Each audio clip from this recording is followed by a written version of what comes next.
हर जाति के अंदर एक ही बात चलेगी कि हनुमान जैसे विधायक हमारी जातियों के अंदर भी पैदा होने चाहिए। ये मैसेज पूरे राजस्थान के अंदर दिया और मैं 24 घंटे में से 18 घंटा आपकी सेवा करता रहा, धोखा किसी को नहीं दिया। हो सकता है मुझे वोट किसी ने नहीं दिए तो उनके भी मान सम्मान के अंदर मैंने कोई कमी नहीं रखी। अकेला व्यक्ति हूँ, एक विचारधारा की लड़ाई राजस्थान के अंदर लड़ रहा हूँ और राजनीति से भ्रष्टाचार के अंदर खात्मे की बात कर रहा हूँ। जो राजनीति पूरी तरह भ्रष्टाचार के अंदर डूबी हुई है, उस राजनीति के अंदर काजल की कोठरी में रहते हुए हनुमान बेनीवाल ने अपने ऊपर दाग नहीं लगने दिया। किसानों की सेवा करी, किसान के बेटों की सेवा करी और दुनिया भर के मुकदमे भी मेरे ऊपर पूर्व की सरकार के समय हुए, क्योंकि प्रदेश की उस समय की मुखिया से मेरा झगड़ा था, लेकिन मैं झुका नहीं। जब वसुंधरा जी का राज था तब मैं देखता था कि कांग्रेस के विधायक बिलों में छुप गए थे और कांग्रेस के लोग वसुंधरा के घर पे लाइन लगा के खड़े रहते थे मिलने के लिए सीएम से। उस समय राजस्थान के अंदर एक ही विपक्ष था, वो हनुमान बेनीवाल था, जो सरकार से भी टक्कर ले रहा था और विपक्ष को भी जगा रहा था। आप अपनी भूमिका ले रहे। विधानसभा से 5 बार निलंबन हुआ मेरा आपके लिए लड़ते हुआ, और अब जब लोकसभा के अंदर आवश्यकता पड़ी आरएलपी पार्टी बनाई, 57 उम्मीदवार लड़ाए और जो जातिवाद का ठप्पा लगा था उसको दूर करने का प्रयास किया। हनुमान एक जाति का नेता नहीं है, अपनी जाति के विकास की बात जरूर करता है, लेकिन 36 कौम को साथ लेके राजस्थान का विकास करता है और भाइयों को साथ लेके जो 2 जातियां प्रमुख राजस्थान के अंदर लड़ी थी उसको साथ लेके नए राजस्थान के निर्माण की बात करी। 57 में से 3 चुनाव जीते, 2 शेड्यूल कास्ट के थे। मैं धन्यवाद देता हूँ गोपालगढ़ और मेरता की वीर भूमि को कि खींवसर से बराबरी करी उन्होंने, पीछे नहीं रहे। खींवसर के अंदर तो मैंने हेलीकॉप्टर से 4 मीटिंग करी थी, फार्म भरा था, उसका उद्घाटन भी किया था, लेकिन गोपालगढ़ मेरता के अंदर तो एक मीटिंग करी मेरे नाम के साथ, जयकारे के साथ। राजू राम खोजा बैठे, गलिया जी बैठे, ये तमाम सरपंच और नौजवान इस बात को लेके गांव निकले हुए थे और पुखराज जी गर्ग जिनकी जाति के 3000 वोट भी नहीं होंगे, कितने, उस व्यक्ति को जिता के राजस्थान की विधानसभा के अंदर भेजा। और मेरता के नौजवानों को धन्यवाद दूंगा। मैं पट्टी इस इलाके के अंदर खड़ा हूँ जो मेरता पट्टी के नाम से जाना जाता है। यहाँ का किसानों ने आजादी के आंदोलन के अंदर बड़ी लड़ाई लड़ी, हमेशा अन्याय के खिलाफ सड़क पर आए और सच्चाई का साथ दिया। और नाथूराम जी भी अगर राजनीति में जिंदा थे तो इस पट्टी का बहुत बड़ा योगदान था। नागौर से लेके गोटन से, मेरता से और डेगाना से एक इतना ही इलाका था जो इनको हमेशा चार्ज करता रहता था। बाकी डीडवाना मकराना में जो काउंटिंग होती है ना, आता 30,000 हो, 35,000 हो, ये हालात थे नागौर। लेकिन जिसका साथ पकड़ा छोड़ा नहीं, भरोसा किया आपने और नेताओं ने आपको धोखा दिया हमेशा नागौर के अंदर। मैं आज कुचेरा भी गया था, मुझे बड़ी पीड़ा थी कि कुचेरा के अंदर इस तरह लोगों को डरा धमका के आजादी के 70 साल बाद आप ये पोस्टर नहीं लगाओगे, हनुमान के साथ उन्होंने मास्टर हटा दिए, सिपाही हटा दिए, दुकानों पे छापे मार रहे। मैंने कहा गुंडागर्दी नहीं करने दूंगा नागौर के अंदर।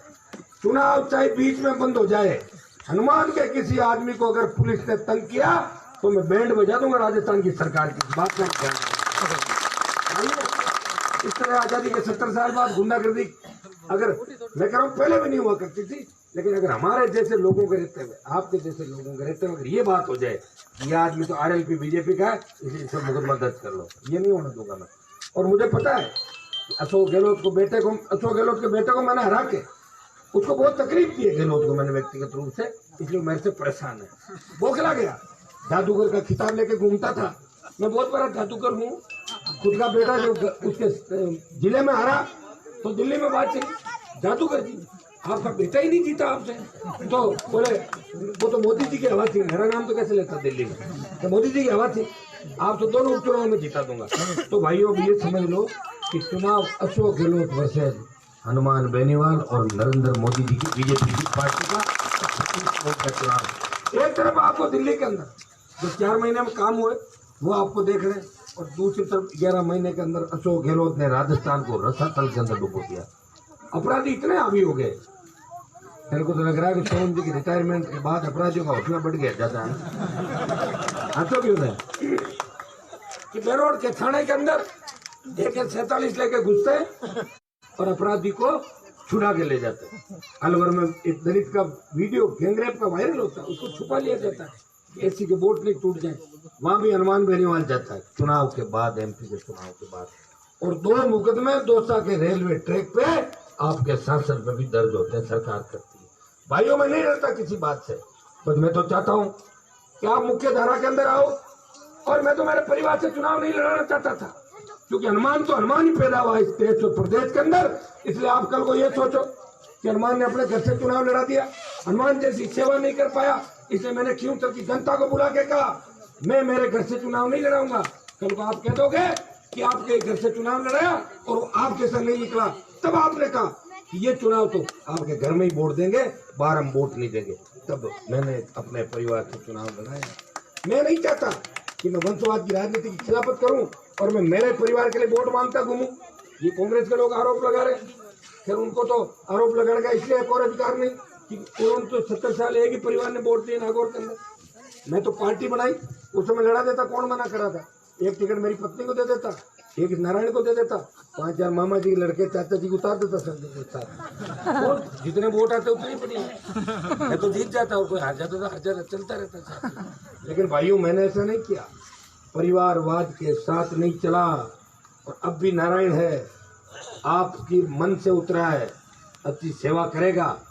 आप ध्यान रखना, हनुमान तो बैठा आपके लिए, आपको चिंता करने की आवश्यकता नहीं।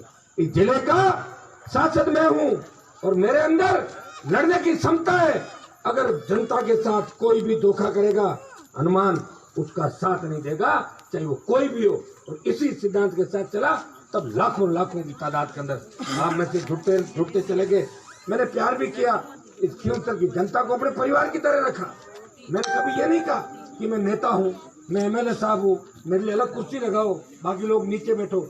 मैं तो आपका सेवक बढ़ के सेवा करी और जगा दिया राजस्थान के अंदर किसानों को, किसान के बेटों को। पहले थाने की गाड़ी जब गांव में जाती थी सोहन जी और वर्दी लगा के, तो लोग खेतों में भाग जाते थे। और पुलिस जब गांव में जाती है खींवसर में, तो हेलमेट, बंदूक और आगे पीछे आरएसी रात को गाँव में पंजाब करे फुकट उठे लगाऊंगा। मैं ये नहीं कह रहा हूँ कि कानून तोड़ो, कानून हाथ में लो, लेकिन कानून की आड़ के अंदर अगर किसी को परेशान किया तो आपका नेता रुकने वाला नहीं, झुकने वाला नहीं। मंत्री पदों को ठोकर मार के संतरी बन के आपकी सेवा करी। मुझे बहुत बड़ा दुख हुआ जब अशोक गहलोत ने मुझे कहा कि हनुमान जी जाट में से क्यों नाराज होते हैं। 1998 के अंदर परशुराम जी और मेरा मुख्यमंत्री का नाम चला तो सबसे पहले मेरे घर पे हरिंदर मिर्जा 5 जाट विधायकों को लेकर आया था और बोला कि गहलोत साहब आप सीएम बनो, परशुराम जी अगर बन गए फेल हो जाएंगे, ये तो मौन वर्ष रखता है। तो गहलोत बोला आपके तो ससुर है, मेरा साहब ससुर है, लेकिन आप बनो मुख्यमंत्री, आप चला पाओगे राजस्थान। तो गहलोत ने कहा, तो मैंने कहा साहब हरिंदर जी का तो उसमें स्वार्थ था, उसका स्वार्थ ये था कि परशुराम जी अगर मुख्यमंत्री बनते तो हरिंदर को मंत्री नहीं बनाते, और गहलोत बनता तो मिर्जाओं के कोटे में से, मदेरणाओं कोटे में से आप बन जाते। तो हरिंदर की बात है आपके पास। जो व्यक्ति अपने ससुर को धोखा देके अशोक गहलोत की गोद के अंदर बैठ के समाज को धोखा दे सकता है, जो व्यक्ति 2014 के चुनाव के अंदर लोकसभा में मेरे घर पे मुझे खड़ा करने के लिए आता है, रूपाराम जी डूडी, जाकिर हुसैन और हरिंदर मिर्जा, क्योंकि 13 का चुनाव नागौर से हरिंदर मिर्जा को मैंने ही लड़ाया था। ठंडा जी को पता है, जब उसकी टिकट कटी तो काबरा जी को लेके मेरे घर आया था। मैंने कहा मैं मदद करूंगा, मैं तो ढूंढ रहा था उस समय कोई मेरे लिए मिले, पकड़ लो खड़ा करो। तो ये मेरे को मिल गया, मैंने डरा भी दिया अलमारी का चिंता हम दोनों का।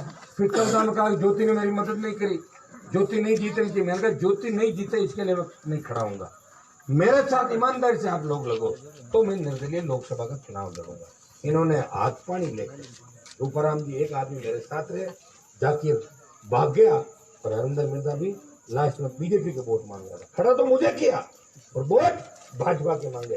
भाइयों हमने धोखा नहीं दिया किसी को। अगर किसी को चुनाव लड़ाया तो उसको कह दिया आप पीछे हो जाओ, थोड़ी लगेगी तो हम लड़ रहे हैं, और दोगली बात नहीं करी कभी भी। इसीलिए भगवान का आशीर्वाद मेरे साथ रहा। आप नाराज भी होके चले गए तो आपको पता है कि आपका भाई है, घर में बड़ा भाई भी डांट सकता है। हनुमान हमारा है, लड़ेगा। उसने खुद के लिए नहीं किया कुछ भी। खुद का जो मकान है उसमें 50 लाख का लोन है, कितने लाख का, और 60 लाख का मकान है पूरा। कभी सरकार ने खाली करा दिया, मुझे लगता मैं रहूंगा कहाँ, जाके टेंट लगा के रहना पड़ेगा, मेरे पास तो है नहीं। तो मैं अगर पैसा कमाना चाहता, इतना पैसा कमा लेता कि सोने के छज्जे लगवा देता, 100, 200, 500 लोगों को साथ में रोजगार भी देता था, मेरे ठेकेदार करवाता रहता। एक बार यहाँ से लड़ता, एक बार अजमेर में लड़ लेता, एक बार सीकर लड़ लेता, पता नहीं लगता कौन कितना जायजा लड़ता रहता, चुनाव जीतता जाता। लेकिन मैंने जीत करके मेरे इलाके के अंदर मेरे भाइयों को जगाने का काम किया। मैंने सोचा कि 50 साल पहले जो सिंचाई का पानी हरेंद्र जी का परिवार और ये लोग यहाँ